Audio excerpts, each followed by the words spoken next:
Hello, and thank you that you're still here. I'm the one standing between you and the break.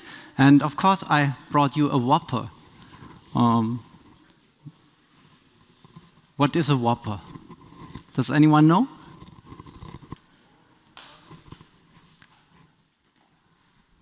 Okay, that's great. Because I will take you back a bit into history. When I was a little kid, I watched a movie where this acronym was in. And this movie was called War Games. Maybe you know it, maybe not. From 1983. And in this movie already, they talked about War Operation Plan Response. And this is what we're talking about today. Because if competitive advantage is war, then the internet will be the battlefield. And this is what we see in the cybersecurity market every day.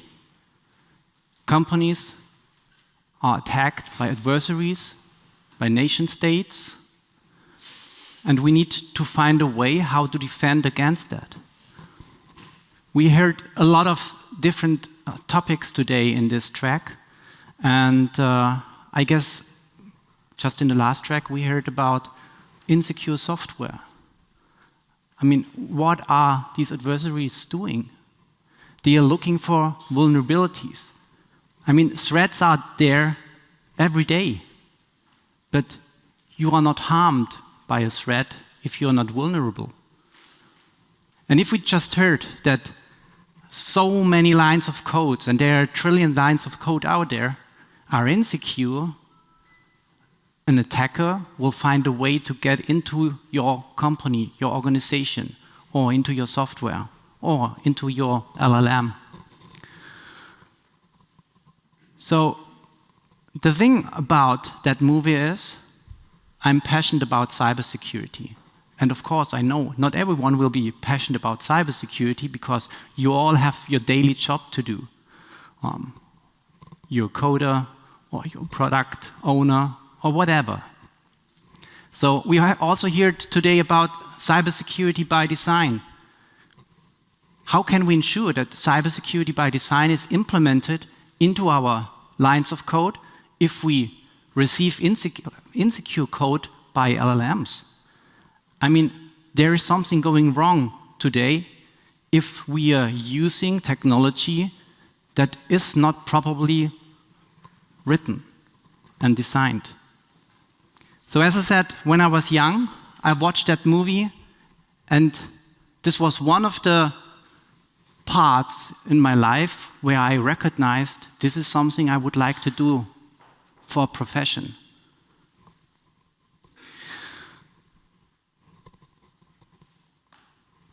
So in this movie, there is this prompt.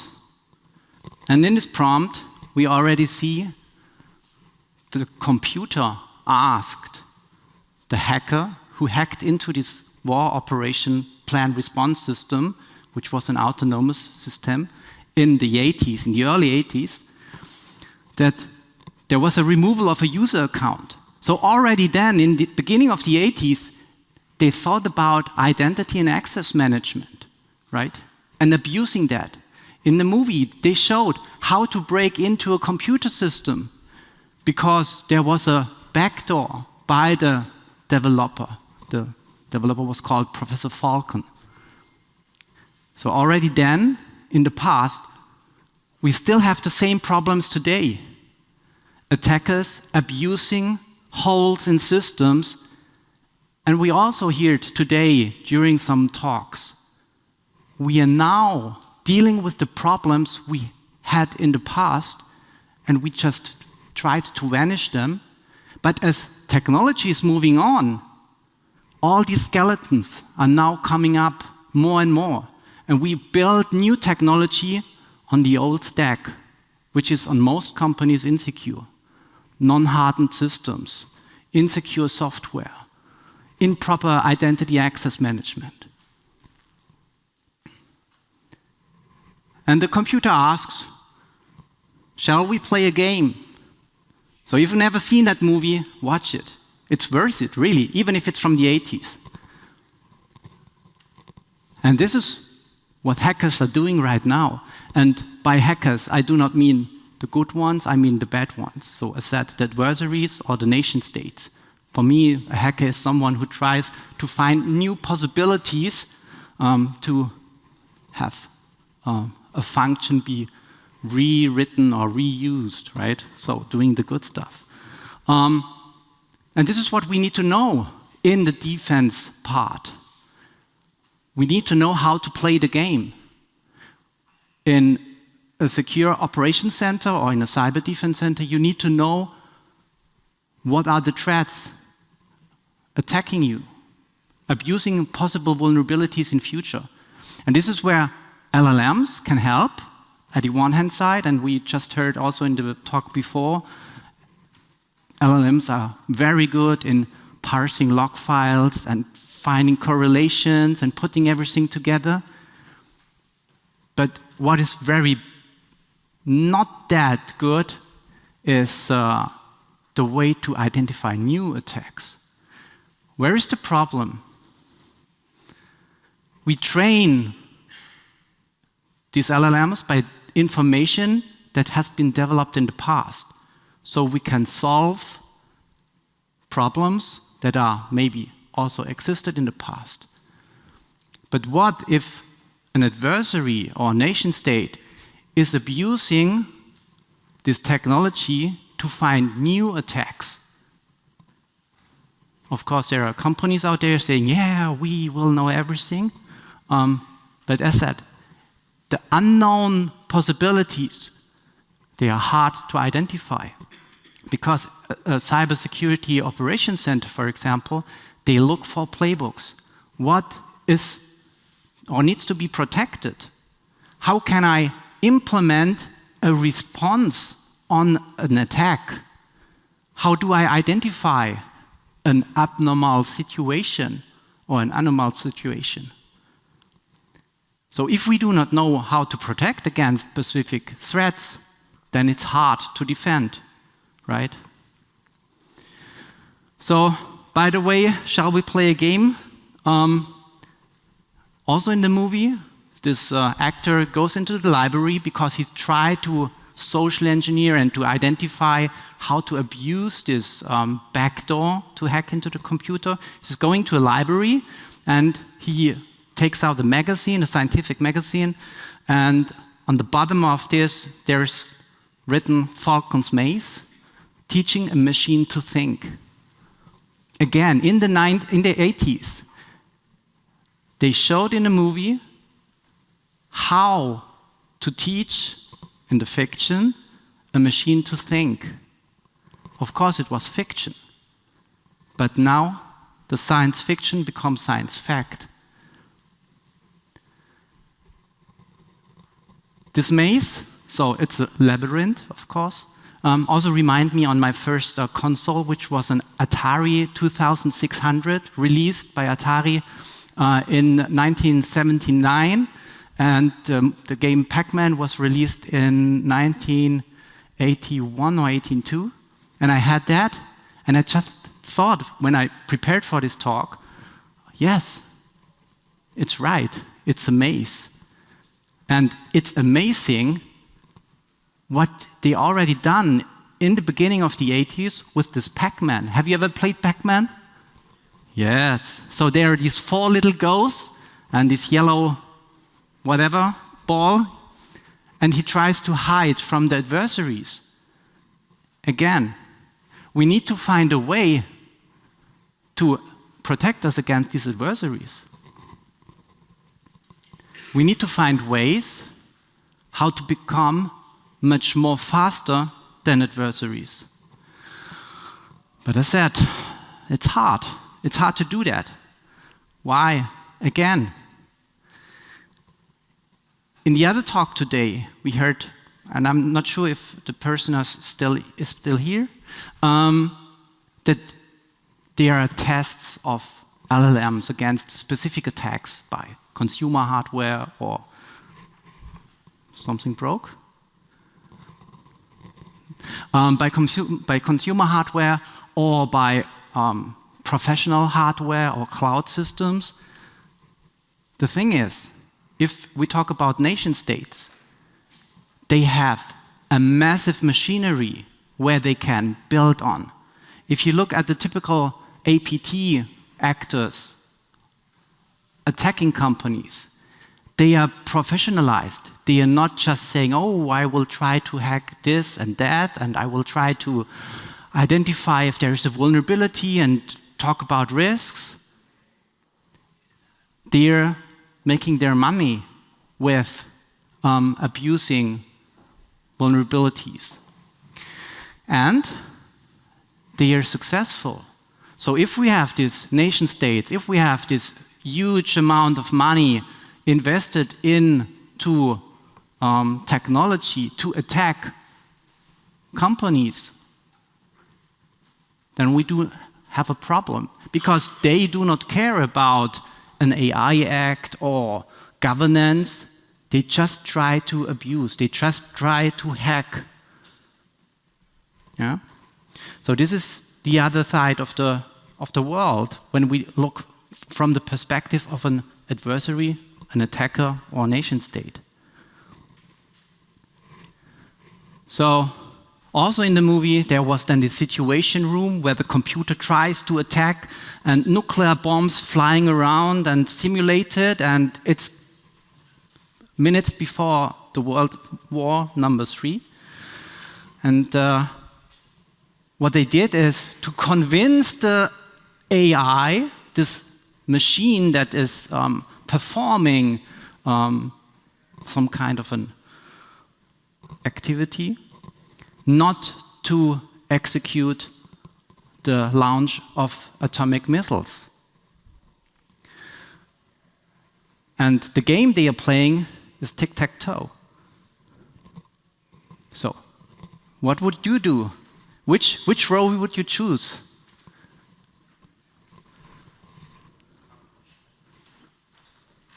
Would you? So, if you are X and the computer would be O, what would you do? Would you try to defend or attack? Attack. Do you think you will win? If you perform a counterattack against an adversary? That's the question. That's really the question. How can we defend? Do we need to counterattack against adversaries? Or do we try to make everything bulletproof? The problem here is you do not know who's next, right? I just showed you a picture. You do not know who started to put the first mark. And what I've seen in my professional career, if you try to counterattack, you will not win. You will maybe have blocked one threat vector. But usually, if there is an adversary, they abuse various kinds of vectors. And also coming back to the talk before, if you are sneaking around the deep web or the dark web or whatever web, or if you are in specific communities, you will see that they already talk about how to use LLMs to identify vulnerabilities in commercial software. How to use LLMs, and they build their own LLMs. As said, they do not care about some kind of governance frameworks.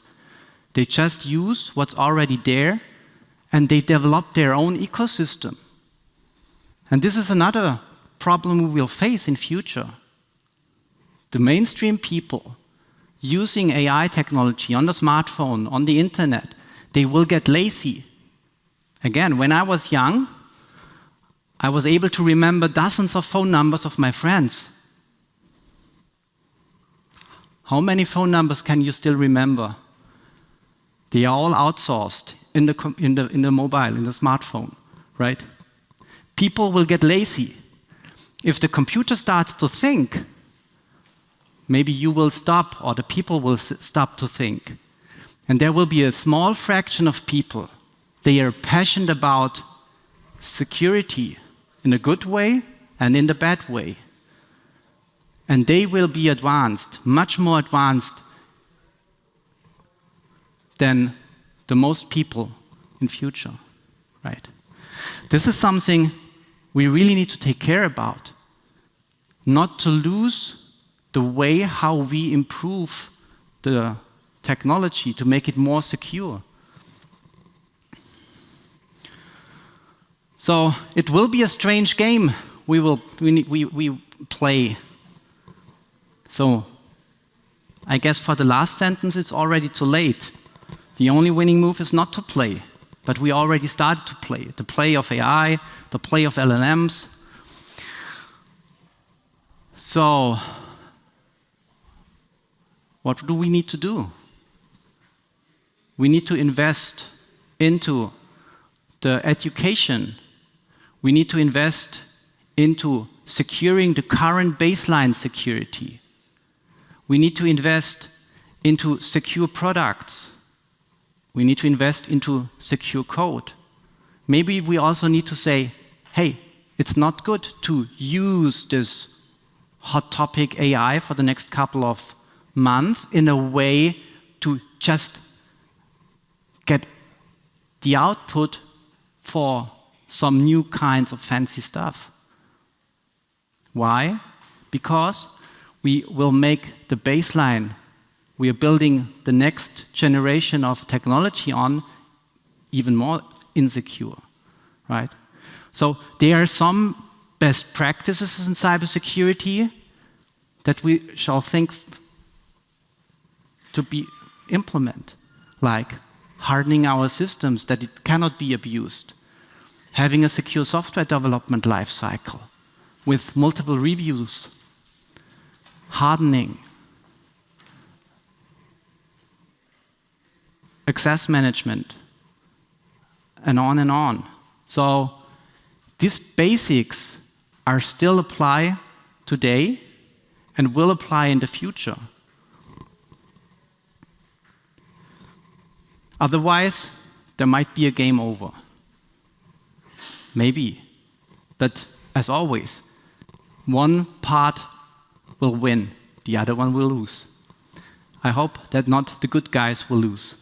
Thank you very much.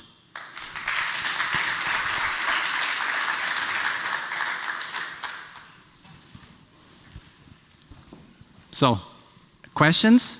If not, then have a good lunchtime.